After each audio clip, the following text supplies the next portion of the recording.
क्या होगा अगर महिलाओं के बारे में आप जो भी मानते हैं वो झूठ हो? क्या होगा अगर सच को गलती से नहीं बल्कि जानबूझकर छुपाया गया हो? इस वीडियो को देखकर लोगों को बुरा लग सकता है, और अगर आप भ्रमों से भरी दुनिया में सच की तलाश में हैं, तो ये वीडियो आपको कभी नहीं मिलना चाहिए, क्योंकि एक बार जब आप इसे देख लेंगे तो आप इसे भूल नहीं पाएंगे। आर्थर शोपेनहाउर एक कट्टर दार्शनिक नहीं थे, लेकिन उनके शब्द समाज के भ्रमों को तलवार की तरह भेद देते थे। उन्होंने वो कहा जो दूसरे मानने से डरते थे। महिलाओं, इच्छाओं और इंसानी स्वभाव के बारे में उनकी क्रूर ईमानदारी ने समाज के भ्रमों को चुनौती दी। और जब हम शोपेनहाउर के विचारों को तर्क, वैराग्य और आत्मनियंत्रण के कट्टर चश्मे से देखते हैं, तो हमें एक ऐसी शक्ति का पता चलता है जिसका इस्तेमाल ज्यादातर पुरुष कभी नहीं कर पाते। ये नफरत के बारे में नहीं है, ये जागरूकता के बारे में है, क्योंकि जो आदमी साफ देखता है उसे कोई नियंत्रित नहीं कर सकता। आर्थर शोपेनहाउर 19वीं सदी के जर्मन दार्शनिक थे जो इंसानी स्वभाव के बारे में अपने निराशावादी दृष्टिकोण के लिए जाने जाते थे। उनका मानना था कि कामवासना, खास तौर पर यौन इच्छा, दुख की जड़ है। और जब बात महिलाओं की आए तो उन्होंने अपने विचारों को छुपाया नहीं। महिलाओं पर उनका निबंध बहुत बदनाम है। उन्होंने महिलाओं को भ्रम की स्वामी बताया है। उनका मानना था कि उनकी सुंदरता, व्यवहार और भावनात्मक बुद्धिमत्ता सच्चाई के लिए नहीं बल्कि अस्तित्व और नियंत्रण के लिए विकसित हुई है। हालांकि स्टोइकिज्म और शोपेनहाउर कई मायनों में भिन्न है, लेकिन वे दोनों पुरुषों को जागने, प्रतिक्रिया देना बंद करने, सुख का पीछा करना बंद करने और दुनिया को उसके वास्तविक स्वरूप में देखने के लिए कहते हैं। मार्कस ऑरेलियस ने कहा था, अगर आप किसी बाहरी चीज से परेशान हैं, तो दर्द उस चीज की वजह से नहीं बल्कि उसके बारे में आपके नजरिए की वजह से होता है। शोपेनहाउर ने महिलाओं के बारे में दुनिया के नजरिए को चुनौती दी। उन्होंने पर्दा हटा दिया, और जब आप भ्रम हटाते हैं तो आपको पता चलता है कि आपकी असली ताकत कहाँ है। शोपेनहाउर के कुछ क्रूर सत्य हैं और स्टोइकिज्म उन्हें कैसे निखारता है, ये है।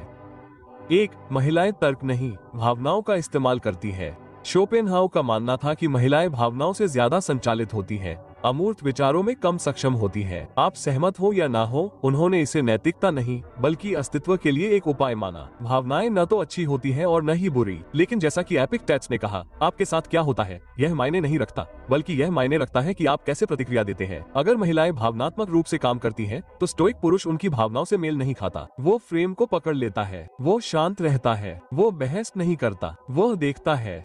दूसरा, सुंदरता एक हथियार है। शोपेनहाउर का मानना था कि महिलाओं की शारीरिक सुंदरता कोई उपहार नहीं बल्कि एक शक्ति है। युक्ति कुछ ऐसा विकसित हुआ जो आकर्षित करने, बांधने, नियंत्रित करने के लिए था। मार्कस ऑरेलियस ने लिखा, समय कितनी जल्दी सभी चीजों को ढंक लेगा और कितनी चीजों को उसने पहले ही ढंक लिया है। सुंदरता फीकी पड़ जाती है, लेकिन कई लोग उसकी खोज में खुद को खो देते हैं। स्टोइक खुद को याद दिलाता है, शारीरिक आकर्षण क्षणभंगुर है, चरित्र, शांति और उद्देश्य शाश्वत है। 3. जरूरत के जरिए हेरफेर। शोपेनहावर का मानना था कि महिलाएं कमी का एहसास कराती है, वे जरूरत बन जाती है। वे पुरुष को पीछा करने, अलग करने, चुप रहने, नियंत्रण करने के लिए मजबूर करती है। एक दृढ़ निश्चयी व्यक्ति पीछा नहीं करता, वो चुनता है। वो मान्यता नहीं चाहता, वो अपना मूल्य बनाता है। वो कानून के अनुसार जीता है। व्याख्या मत करो, शिकायत मत करो। 4. विवाह एक जाल के रूप में। शोपेनहावर विवाह के घोर आलोचक थे। उन्होंने इसे एक ऐसे उपकरण के रूप में देखा जो पुरुषों को दास्तां में बांधता है जबकि महिलाओं को नियंत्रण देता है। स्टोइक प्रतिवाद, विवाह अपने आप में बुरा नहीं है, लेकिन अचेतन निर्णय बुरे हैं। एक दृढ़ निश्चयी व्यक्ति अकेलेपन या वासना के कारण विवाह नहीं करता, वो तर्क से मूल्यांकन करता है, आवेग से नहीं। सेनेका ने लिखा, जो बहादुर है वो स्वतंत्र है। स्वतंत्रता विवाह से बचने के बारे में नहीं है, ये स्पष्ट आंखों और स्पष्ट आत्मा के साथ हर विवाह में प्रवेश करने के बारे में है। तो आज आपके लिए जो ये देख रहे हैं, इसका क्या अर्थ है? इसका मतलब है कि आपको 3 चीजों पर नियंत्रण फिर से हासिल करना होगा। 1. आपका ध्यान। आधुनिक दुनिया में आपके पास सबसे मूल्यवान चीज आपका ध्यान है। महिलाओं को आपके पैसे की नहीं, आपके ध्यान की जरूरत है। जिस पल आप इसे मुफ्त में देते हैं, आप अपना मूल्य खो देते हैं। इसलिए दुर्लभ हो जाएं, जानबूझकर रहें। एक स्टोइक के रूप में अपने दिमाग की रक्षा करें जैसे एक राजा अपने राज्य की रक्षा करता है। दूसरा, आपकी भावनात्मक प्रतिक्रिया। हर बार जब आप पीछा करते हैं, बहस करते हैं, निवेदन करते हैं या अतिशयोक्ति करते हैं, तो आप अपनी शक्ति खो देते हैं। क्या होगा अगर 10 संदेश भेजने के बजाय आपने एक भी नहीं भेजा? क्या होगा अगर उसकी चुप्पी पर अतिरंजित होने के बजाय आपने अपनी गले लगा ली? कर्म को आपकी मदद की आवश्यकता नहीं है, मौन को बोलने दें। तीसरा, आपका मिशन।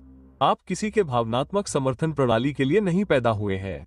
आप बनाने, सोचने, नेतृत्व करने के लिए पैदा हुए हैं। अगर वो आपका अपमान करती है, आपके मूल्यों को अपमानित करती है या खेल खेलती है, तो उससे दूर हो जाओ।